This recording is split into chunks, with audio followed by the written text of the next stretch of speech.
Hey there guys and gals, it's Daniel here from the Geek Speak Nation channel. So this video is going to be more so of a video editorial, something that's an opinion piece. It's really off the cuff. I didn't do much, planning into the idea. It just happened because I realized today is National Batman Day. So for all you Batman fans out there, happy National Batman Day. All of us should be excited. And I just wanted to take this time to talk about my favorite Batman story of all time and share that with you guys and share what it means to me and what comic books really mean to me and the special place they really hold in my heart. So the story we're going to be talking about today, guys, is Batman Zero Year. This is a story arc in Scott Snyder's New 52 Batman run, the 5-year run that just ended not too long ago. Art was done by Greg Capullo, inks by Danny Miki, colors were done by FCO Placencia. This creative team did such an amazing job over the last 5 years working on the Batman title. They were part of the title that got me back into comic books. Like, I started reading during Grant Morrison's run in the mid-2000s. When he was doing Batman, when he was doing his own Batman Reborn stuff and all that great stuff, that's when I started reading. I took some time off and I came back exactly when New 52 started. And so I had this attachment for these last 5 years of my own growth as an artist and my own growth as into adulthood, from moving from adolescence and going into adulthood with Scott Snyder being the Batman writer. And I think it has one of those effects of, like, for a lot of people, I know that Batman, The Dark Knight Returns, is going to be their favorite Batman story of all time. Because, I mean, especially for older comic book readers, I mean, that story came out at the perfect time. It was just a story that encapsulated just what was happening at that time with the government, what was happening at that time with the people, the mindset, and with comic books, and what we wanted from comic books, and the fight against the Comic Code Authority that had been going on for decades, and their overbearing ruling on comic books, which helped comic books in some ways, but definitely had detriment in creativity in a lot of ways. And so we were moving into this era that Frank Miller and so many other amazing, talented, Denny O'Neil, working on Batman, things like that. Like, so many great artists and writers coming into comic books, trying to usher in that new era. And I think Dark Knight Returns brought in this darker, gritty era that we're still kind of in, this more realistic era. But that book holds a special place in people's hearts because of what it represented. I love that story. But I can't say it's my favorite. And I think it has to deal with, people who read that book during the time it came out or a little bit after. People who got a hold of that book when comic books are different than what they are now. It had a greater impact on them. They had never seen or read anything like that in a while or ever, So it had that great impact. And so growing up, I had seen The Dark Knight, I had seen so many other things, so many animated films. I've seen Batman the Animated Series before I read, The Dark Knight Returns. So when I read this book, I was like, oh, this is where it all comes from. And it's great. It's a masterpiece. It's a work of art. But I truly think that Batman Zero Year by Scott Snyder and the team is just really something special. And for me, it's my Dark Knight Returns. It's that book that encapsulates not just what Batman is to me, but also my fears about the times that we live in and my own anxieties and my own just emotions about the world and myself. And I see that reflection of myself in that character through Scott Snyder's writing. So to give some background on what the story's about, for those of you who don't know, it's kind of this 3-part epic tale. Since comic books at the time were being released monthly, for DC, Batman would come out every month, and this story was 12 issues long with some fillers. And so this story took place over a year. It was 0 year. And it was the retelling of the origin story. And I remember when this was announced that they were going to be doing an origin story, for the New 52, redoing Batman's origin story. People were flipping out. They're like, you can't do what Batman, Batman Year One. It was amazing. Batman Year One. It is amazing. Year One is fantastic.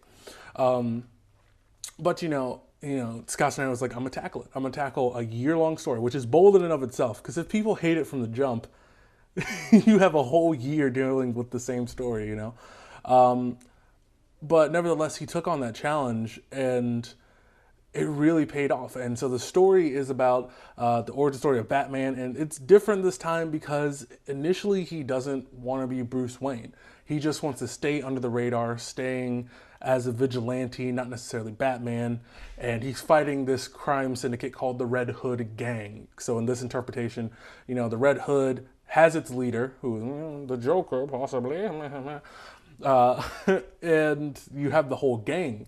And so the concept of it was, well, what if the Red Hood Gang was made of a bunch of people, some criminals who want to be a part of this gang, and what if it was just like people who got, pressured into doing it? People who got blackmailed or extorted. What if it's a math teacher who's Red Hood number 342? What if it's, some construction worker, who got into some gambling debt, who got approached by the Red Hood Gang and says, this is going to happen to your family if you don't join our gang, you don't do this. So Scott Snyder created this concept of this evil that lives within the skin of the city, that underneath everything, anyone could be this evil entity capable of, creating such horror. That's the first part of the story, is Bruce tackling that and realizing he needs to become more. But also it's going to take more than just Batman. It's going to take Bruce Wayne to, revitalize the city and save the city. Then the second part of the story is, Batman's really first case, him investigating this character called Dr. Death, which is a major throwback character for Batman lore. But, he gives his whole new realistic spin to it, which is amazing, and he's a terrifying villain. I mean, if you look at Greg Capullo's art, it is astonishing what they created. But so that's the second part, is him fighting Dr. Death and the Riddler and them teaming up and Batman losing, which is really, really important. And then the third act is Batman, it's months later, he wakes up, city's been taken over by the Riddler, and it's under martial law type thing, except Riddler's in complete control. There's like overgrown plants and trees. There's no one's taking care of the city after a superstorm hit, and the city is just in shambles, and it's called Savage City, and Batman has to take it back. So I think it's Secret City, Dark City, then Savage City. That's the three parts of Zero Year. And there's so much of the story to break down about why I love it. But first, I want to get into like the visual aspects of why I love this book. Greg Capullo on pencils is amazing. FCO Placencia on inks, fantastic. And FCO Placencia on ink, colors. And then Danny Miki on inks is just amazing. Their art is so colorful, it just pops out of the page, and it's some of the most gorgeous art I've ever seen, and definitely the most gorgeous art I've ever seen in a Batman book. When I had read this, I had finished the story arc, I was like, I want to work in comic books. I really want to write a comic book. And Greg Capullo's art inspired me to want to draw again, and Scott Snyder's writing made me want to be a better writer. So I definitely say that Scott Snyder is my favorite writer of all time. Actually, wait a second. I have a sketch I did from Zero Year, ironically enough, because I have a bunch of my sketch paper there. But yeah, so I recreated some pages from the book. And yeah, I don't think I'm holding this right. But yeah. Those inks aren't finished. Those pencils aren't finished. But yeah, he inspired me to want to do his art. And this is just like me just looking at the page and just like, I want to recreate this. And I did. And he made me want to draw and be creative again in different ways and push myself as an artist. And so that's part of the creativity that fuels me about this book, and part of one of the reasons I love this book so much and this whole entire story arc. It's just the art and the work involved, and the amount of minute detail is insane in this book. I mean, guys, if you haven't read this book or this story arc, I highly recommend you do. It's fantastic. And so, that's part of the reasons why I love this book. But the main reason is because of Scott Snyder. Not only is he my favorite Batman writer, not only is this my favorite Batman arc, not only is this my favorite creative run on Batman of all time, I can definitely say that he's my favorite writer of all time. And that's because what he does is he takes the largest concepts. He takes these things, characters like Batman, or spiritual things, or crazy things like witches in his book, Witches, or The Wake. He takes these outlandish concepts, but he's able to make it so personal. And I think that's something I've always wanted to do in the art I've created, and the things I write. I want to be able to create something that's deeply, intricately personal, that's just my rawest and purest emotions, but twist it into something that's entertaining for people to watch and relatable. And I can honestly say, I don't know if Scott Snyder would ever watch this, but he has influenced me in ways I couldn't even imagine, because watching so many interviews with him and understanding him, the way he connects to the character of Batman is something wholly unique that I have always found in the character of Batman, but have never been quite able to express and quantify in words, in a story, in panel to panel. I've never been able to quantify that until this book. And it's how Scott Snyder raised Batman to be able to cope with pain, and that he's just like everyone else, and it hurts. When you look at Scott Snyder's work, like I said, when you look at his interviews, he talks about how he makes it personal. And for him, he's dealt with a lot of anxiety and things of that nature, and depression. And for me personally, that's something I wholeheartedly relate to, and it's something I struggle with, and seeing that come out in the character of Batman and having that be personified with sequences of Bruce being haunted traumatically in different ways by his experiences and his belief of if he's doing the best that he can do, is just truly, it shook me to my core reading it, because it was something I completely related to.